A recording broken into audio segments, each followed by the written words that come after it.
Good morning, Asia. Good evening, America. You're watching Wild DNA, American Joker. This is what is happening across the globe. There is growing discontent between US and Israeli Prime Minister on what happens after Gaza war. In Africa, Somalia says a deal to grant Addis Ababa access to sea in Somaliland is a violation of its sovereignty. There is growing worry that a war could be brewing there. In Europe, criminal complaints filed against Israeli President Isaac Herzog in Switzerland. And India prepares for the grand inauguration of the Ayodhya Ram Mandir. We'll be talking about that in a moment. Welcome to the show. The headlines.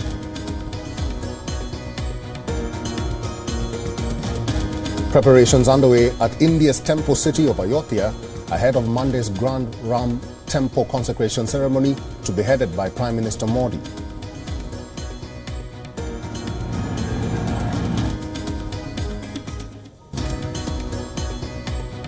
Czech Supreme Court greenlights Nihal Gupta's extradition. Gupta is accused by US federal prosecutors of attempting to kill Palestinian terrorist Gurpatwant Singh Panun.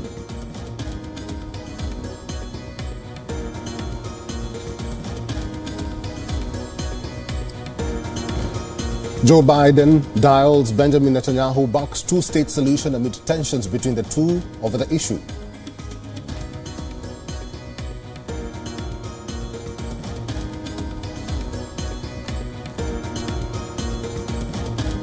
Pakistan and Iran agreed to de-escalate tensions after both trading deadly airstrikes on militant targets in each other's territory.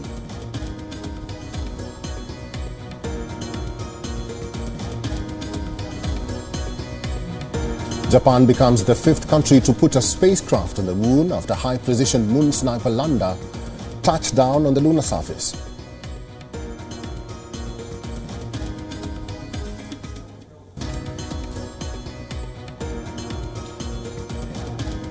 And on Wild DNA Sports, it's a good day for Indian shuttlers in New Delhi.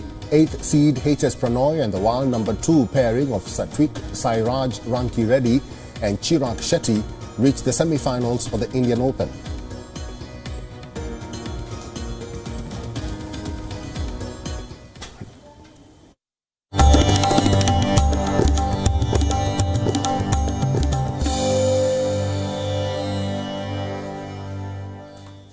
The countdown has begun. The big day for the consecration ceremony in India's temple town of Ayodhya is now just 2 days away. We have an update of the events leading up to the big day, which is on Monday.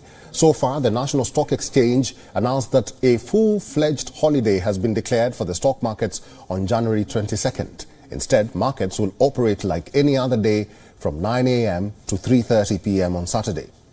Many Indian states, including Uttar Pradesh, Goa, Haryana and Madhya Pradesh, among others, have declared January 22nd a public holiday. Ayodhya is all decked up for the grand celebration. Yesterday, Lord Ram's idol was unveiled, which was earlier installed in the Sanctum Sanctorum. Lord Ram's idol depicts the deity as a 5-year-old child in a standing posture. Meanwhile, Vedic rituals continued for the third day, with Ramayana being recited continuously in the complex. As for the latest, the indoor lighting of the temple has been completed. The Ram Temple Trust announced that QR-enabled passes will be allowed at the entrance to the consecration ceremony. Lord Hanuman's chariot arrived in the temple town along with hundreds of devotees, and world's largest 300-foot earthen lamp was also lit in Ayodhya. Earlier, Uttar Pradesh Chief Minister arrived in the temple town to take stock of the preparations. A green corridor has also been set up for the devotees, and security arrangements have been ramped up, with the National Disaster Response teams being deployed in the city. Forces have been undertaking familiarization exercises and conducting simulation drills to handle the situation in case of any emergency. Ahead of the ceremony, union ministers and officials have been undertaking cleanliness drives. Home Minister Amit Shah was seen participating in the drive at the Mahabhairav Temple in the northeastern state of Assam. Gifts have been pouring in for the Ram Temple from the Indian states of Bihar, Madhya Pradesh, Gujarat and Chhattisgarh. Additionally, gifts such as clothes for the deity, dry fruits, silver and gold jewelry, turmeric, special soil and rocks have also been presented to the temple from neighboring countries like Nepal, Sri Lanka, Cambodia and Thailand. Ahead of the consecration ceremony, the epic Ramayana worth $1,985, weighing 45 kilograms, has also reached the temple town of Ayodhya and will be put up for display in Ayodhya. The book is made of acid-free paper and can last for 400 years. Meanwhile, in Uttar Pradesh's Varanasi, the preparations are underway to make 5 quanto ladders by the devotees in a colony ahead of the Ram Temple's consecration ceremony. After the consecration ceremony, the Grand Temple will be open for general public from January 23rd.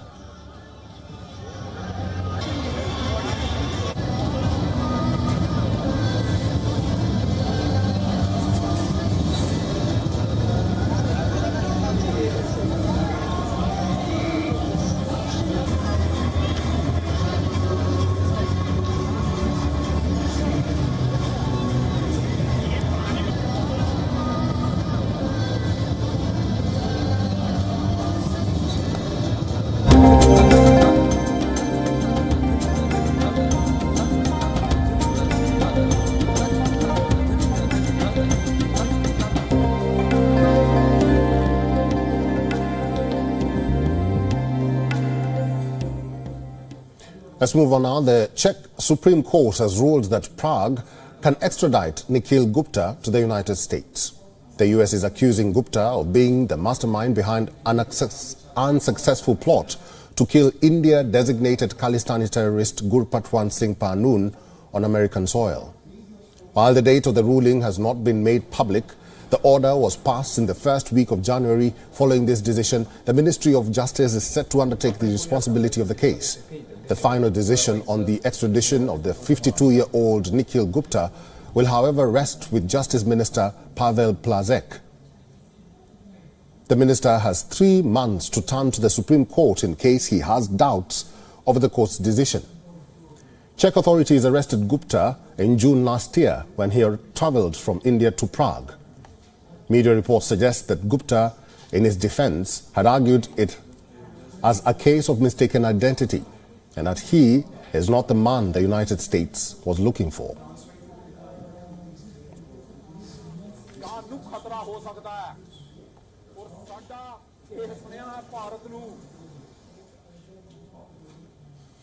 With continued escalation in the Israel-Hamas war, the White House has revealed that the US President Joe Biden and Israeli Prime Minister Benjamin Netanyahu got on yet another phone call to discuss the situation in war-torn Gaza.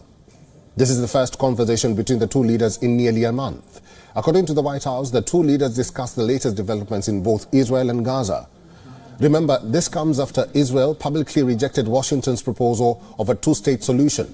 The Prime Minister of Israel said that he conveyed his opposition to establishing a Palestinian state after the conflict in Gaza ended. I tell this truth to our American friends, and I also stop the attempt to impose a reality on us that would harm Israel's security. A Prime Minister in Israel should be able to say no, even to our best friends. Say no when necessary, and say yes when possible. Now, these remarks do not come as a surprise, as Netanyahu has repeatedly opposed Palestinian statehood. However, the public rebuttal of Washington's diplomatic push reflects a widening split between Israel and its Western allies. Interestingly, Netanyahu's comments come even as the US asserts that only statehood for Palestine can resolve regional challenges. You believe that this conflict, as all conflicts do, will end at some point, and that there needs to be a political path forward for the establishment of a Palestinian state. That is the only way, not just to answer the legitimate hopes, dreams, aspirations of the Palestinian people, but it is also, and this is critical, the only way to provide lasting security for the Israeli people. Meanwhile, Israeli Prime Minister once again said the war will go on for months, asserting that Israel has destroyed 2/3 of Hamas's fighting regiments in Gaza. But Israeli War Cabinet Minister Gadi Eisenkot has contradicted Netanyahu's remarks, criticizing the Prime Minister's vow to completely defeat Hamas. He called such rhetoric unrealistic. But as the death toll mounts in Gaza, Western allies are pressing Israel for restraint. The White House has repeatedly tried to influence Israel's military policy, urging more precision-guided weapons instead of blanket airstrikes, besides calling for a two-state solution in post-conflict Gaza. But so far, Washington's advice has been met with outright rejection.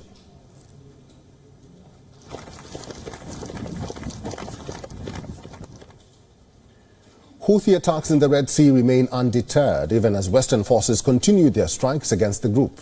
The latest U.S. Central Command forces struck 3 Houthi anti-ship missiles. The missiles were allegedly aimed at targets in the southern Red Sea, preparing to launch when the strikes were undertaken to disable them. Posting on X, the U.S. CENTCOM confirmed that the strike took place around 7 p.m. local time on January 19th. With the 3 missiles posing a threat to merchant vessels and U.S. naval vessels operating the region at the time. The strikes are the latest amid growing tensions in the Red Sea from maritime attacks by the group on commercial and military vessels that have disrupted global trade and raised fears of supply bottlenecks. White House spokesperson John Kirby confirmed the strikes.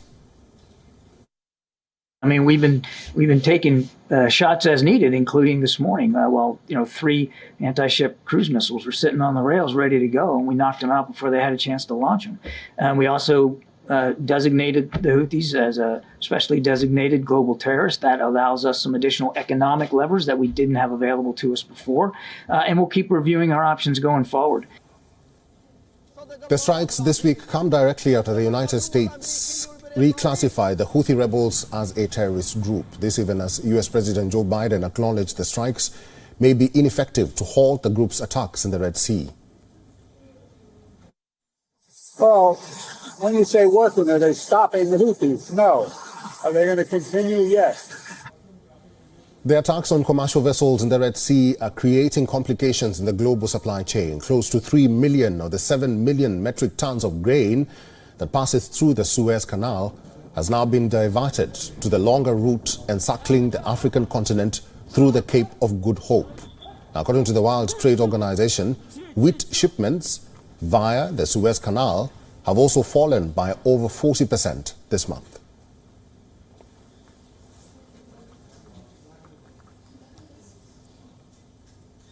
Iran and Pakistan are seeking to calm simmering tensions days after exchanging missile and drone attacks on each other's territories. The foreign ministers of both nations held another telephonic conversation on Friday and agreed to de-escalate the situation. A statement by Pakistan's Foreign Ministry office mentions that the caretaker Minister of Foreign Affairs, Jalil Abbas Gilani, and his Iranian counterpart, Hossein Amir Abdollahian, agreed close coordination on counter-terrorism and that other aspects of mutual concern should be strengthened. They also discussed the return of ambassadors of the two countries to their respective capitals.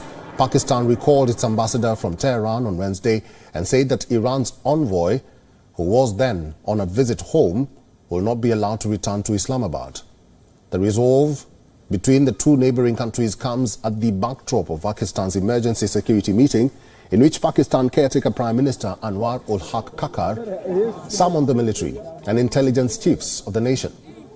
The officials expressed that Iran is a brotherly neighbor and that existing multiple communication channels between the two countries should be mutually utilized to address each other's security concerns. Both Tehran and Islamabad have insisted that they hit their own domestic militants sheltering on foreign territory. Iran on Tuesday carried out attacks on 2 bases belonging to the Jaish-ul-Adl terror group in Pakistan's Balochistan province that killed 2 children and injured 3 others. The next day, Pakistan launched retaliatory missile strikes into the Iranian territory, reportedly killing 9 people, including 4 children. Pakistan said its Operation Marg Bar Samarchar targeted hideouts used by terrorist organizations, namely Balochistan Liberation Army and Balochistan Liberation Front. The situation drew the attention of the US and United Nations, along with China, who called for calm and restraint.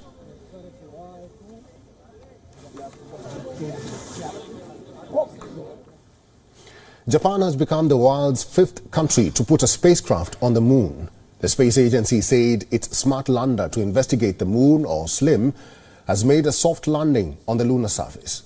the Japan Aerospace Exploration Agency attempted to land its Moon Sniper probe within 100 meters of target. It would take up to a month to verify if SLIM achieved the precision goals. The agency says the technology is unprecedented and essential in the search for moon water and human habitat. If successful, it will be a boost for a space program that has suffered a wave of setbacks and eclipsed by rival China. SLIM landed on a target site roughly the size of 2 athletic tracks on the slope of a crater just south of the lunar equator. With the success of this mission, Tokyo is looking to play a bigger role in space, partnering with close ally Washington. But its space agency, also known as JAXA, has faced multiple setbacks in its rocket development.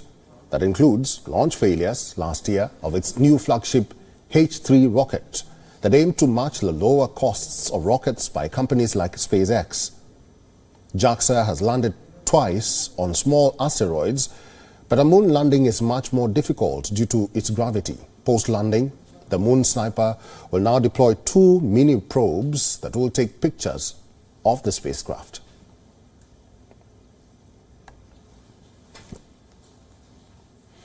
The World Tourism Organization reported a promising rebound for the global tourism industry, projecting international tourism levels to surpass pre-pandemic figures by 2024. In 2023, 1.3 million tourists ventured to foreign destinations, marking 88% of pre-pandemic levels and a 44% increase from 2022. West Asia leads the recovery, exceeding pre-pandemic levels by 22%, while Europe, the most visited region, reached 94% of 2019 levels, propelled by US tourists and robust intra-regional demand. The recovery is attributed to pent-up demand, enhanced air connectivity, and a robust resurgence in Asian markets, positioning Asia as a key contributor to the sector's full recovery by the end of 2024.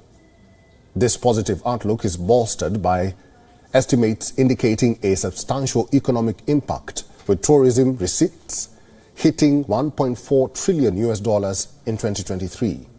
From a consumer perspective, this resurgence offers a range of opportunities, with more destinations reopening and increased air capacity. Travelers can explore diverse cultures and attractions. Additionally, the acceleration of China's outbound and inbound tourism in 2024, facilitated by improved visa processes and enhanced air capacity, presented exciting prospects for global travelers.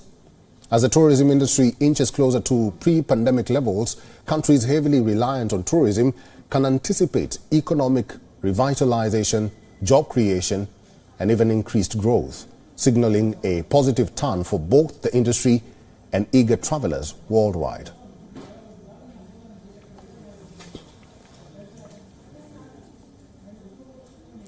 Time now for sports news. The world number 2 pairing of Satwik Sairaj Rankireddy and Chirag Shetty have stormed into the semi-finals of the Indian Open in New Delhi. The second seeds were up against 5th seeds Kim Astrup and Anders Rasmussen.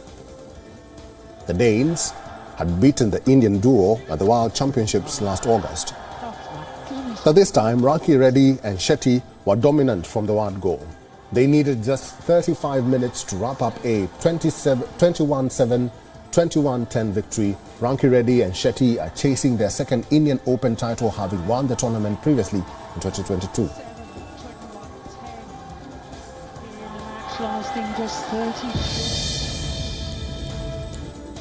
Over in the men's singles draw, while number 9 HS Pranoy also reached the last 4 with a hard-fought win over Chinese Taipei's Wang Zhuwei.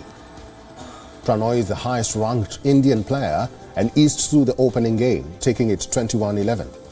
But the wild number 28 fought back and won the second game to force it a decider. But Pranoy took charge of the contest again to seal a 21-11, 17-21, 21-18 victory in an hour and 17 minutes. Pranoy will now face a tough challenge against wild number 2 Shi Yuqi in the semi-finals.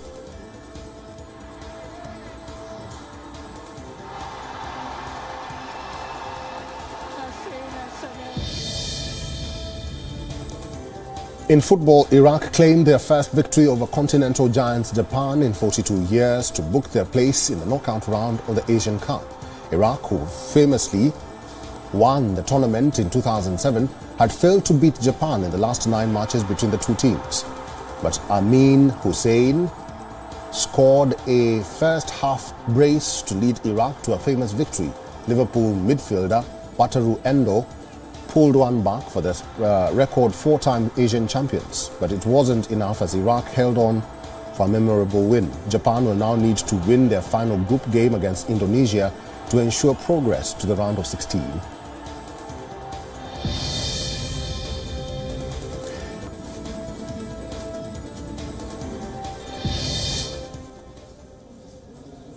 The Indian women's hockey team will not be at the Paris Olympics this year. Asian Games bronze medalists India went down to Japan, who claimed the final berth from the Olympic qualifier tournament in Ranchi.